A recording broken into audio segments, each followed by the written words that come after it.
नमस्ते साथीहरू, यस Lok Sewa tips YouTube च्यानलमा तपाईँलाई हार्दिक स्वागत गर्न चाहन्छु। आज पनि म नयाँ भिडियोको साथमा उपस्थित भएको छु।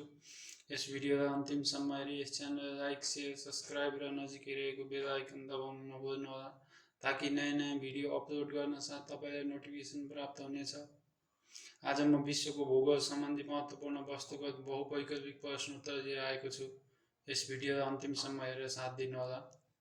प्रश्न नम्बर 1, पृथ्वीको बारेमा अध्ययन गर्ने शास्त्रलाई जियोग्राफी भनी नामाकरण गर्ने व्यक्ति को हुन्?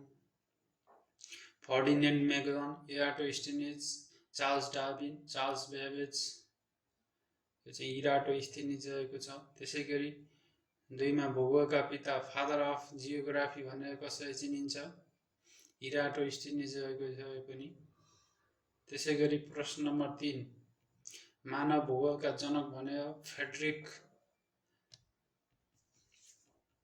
फ्रेडरिक हेर्जेटले भनिन्छ भने मानव भूगोलको विकास कुन शताब्दीमा भएको थियो? यो चाहिँ 19औं शताब्दीमा भएको थियो। त्यसैगरी प्रश्न नम्बर 4, नेपालमा भूकम्प सुरक्षा दिवस कहिलेदेखि मनाउन थालिएको थियो? विक्रम सम्वत 2055। यो चाहिँ माघ 2 गते मनाइन्छ। त्यसैगरी प्रश्न नम्बर 5, विश्वको सबैभन्दा ठुलो प्रायद्वीप कुन हो? यो चाहिँ अरब प्रायद्वीप रहेको छ। त्यसैगरी प्रश्न नम्बर 6, विश्वको सबैभन्दा होचो भाग कुन हो? यो चाहिँ इजरायलको मृत सागर। त्यसैगरी प्रश्न नम्बर 7, एसिया महादेशको सबैभन्दा ठुलो मरुभूमि कुन हो? गोबी मरुभूमि। त्यसैगरी प्रश्न नम्बर 8, एसिया महादेशमा उत्पादन हुने प्रमुख बाली कुन हो? धान रहेको छ। त्यसैगरी प्रश्न नम्बर 9, एसिया महादेशमा सबैभन्दा बढी देशसँग सिमाना जोडिएको देश कुन हो? चीन। यो चाहिँ 14 देशसँग सीमा जोडिएको छ। त्यसैगरी आजको लागि अन्तिम प्रश्न, एसियाको सबैभन्दा लामो नदी कुन हो? एन्जे।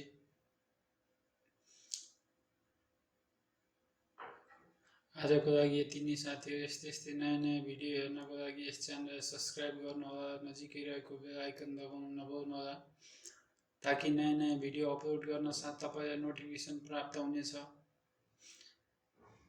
र भिडियो कस्तो लागिरहेको छ कमेन्ट बक्समा कमेन्ट गर्नुहोला। PDF नोट चाहिएमा पनि कमेन्ट गर्नुहोला। धन्यवाद।